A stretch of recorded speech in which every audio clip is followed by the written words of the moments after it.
এবারের ভোটে আপনাকে মানুষ কেন বেছে নেবে? এবারে আমি বিধানসভা নির্বাচনে প্রার্থী হয়েছি। আমি দিদিকে আমি অনেক অনেক প্রণাম জানাই, জোহার জানাই। আমাকে আজকে চতুর্থবারের জন্য প্রার্থী করেছেন, তার জন্য আমি দিদিকে জোহার জানাচ্ছি। আজকে দেখুন, যেভাবে আমাদের বাংলার মানুষের জন্য আমাদের মাননীয় মুখ্যমন্ত্রী মমতা বন্দ্যোপাধ্যায় যেভাবে উন্নয়ন করেছেন, সেই উন্নয়নের নিরিখে মানুষ ভোট দেবে। মানুষ কেন ভোট দেবে এটা মানুষ জনগণই ঠিক করে। যে কাজ করতে চাইবে, যার কাজ করার মানসিকতা দেখতে পাবে, মানুষ তাকেই ভোট দেবে।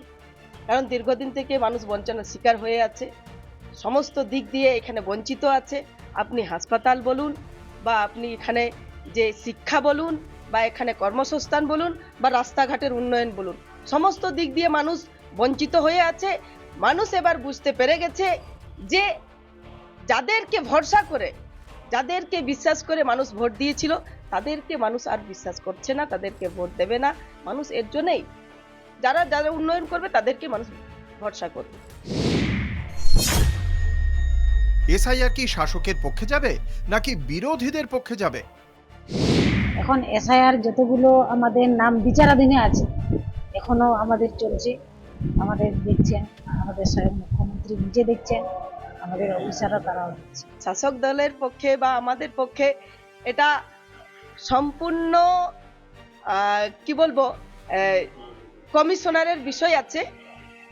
যাদের নাম বাদ গেছে বা যাদের কোনো অসুবিধা ছিল, তারা সবাই সব ঠিক হয়ে গেছে। আপনার বিপক্ষ দলের দুর্বলতা কোথায়? বিরোধীদের কোনো জনমত নেই, জনসংযোগ নেই, মানুষ পাশে নেই। তাদের কাছে মানে মানুষের পাশে কোনোদিনও থাকেনি, আগেও থাকেনি, আর আগামী দিনেও এরা মানুষের পাশে থাকে।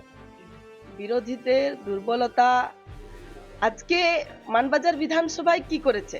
যারা তৃণমূল শাসক আছে, 15 বছরের বিধায়িকা আছে, দুবারের মন্ত্রী আছে, উনি কার কি করেছেন, কতটা করেছেন এবং কার জন্য করেছেন, এটা বুঝতে হবে। উনি নিজের জন্য সবকিছু করেছেন। আজকে মানবাজার বিধানসভায় স্বাস্থ্য ব্যবস্থা নেই।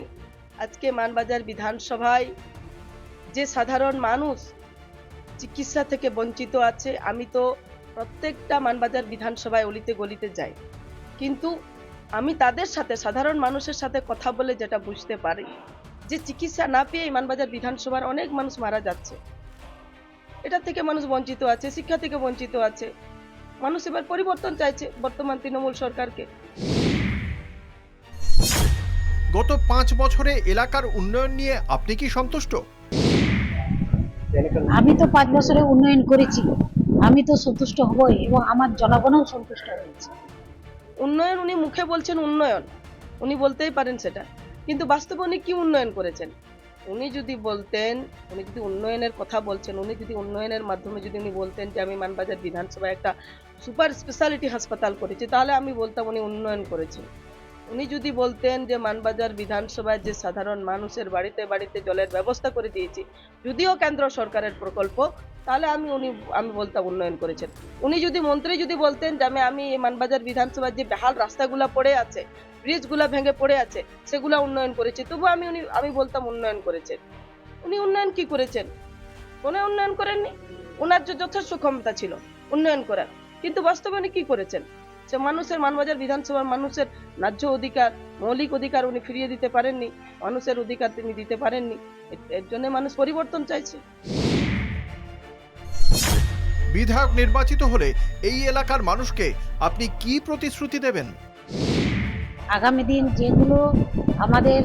যেগুলো কাজ বাকি আছে, যেগুলো কাজ আছে, যেমন জনসাধারণের মুখে যেটা আপনারাও শুনেছেন, হসপিটাল আছে, ব্রিজ আছে, রাস্তা আছে, কালভার্ট আছে, সেগুলো পূরণ করার চেষ্টা করব। আমি মানুষের আশীর্বাদ নিয়ে লড়াইটা লড়তে চাই, এবং মানুষের আশীর্বাদ নিয়ে আমি এই মানবাজার বিধানসভায় যে স্বাস্থ্য ব্যবস্থা বেহাল হয়ে আছে, শিক্ষা ব্যবস্থা বেহাল হয়ে আছে, এখানে কর্মসংস্থান নেই, এখানে সাধারণ মানুষ ন্যায্য অধিকার থেকে বঞ্চিত আছে, বাড়ি আবাস যোজনা থেকে বঞ্চিত আছে, যে ন্যায্য অধিকারগুলো আছে সেগুলো আমি মানুষের প্রথমত করতে চাই।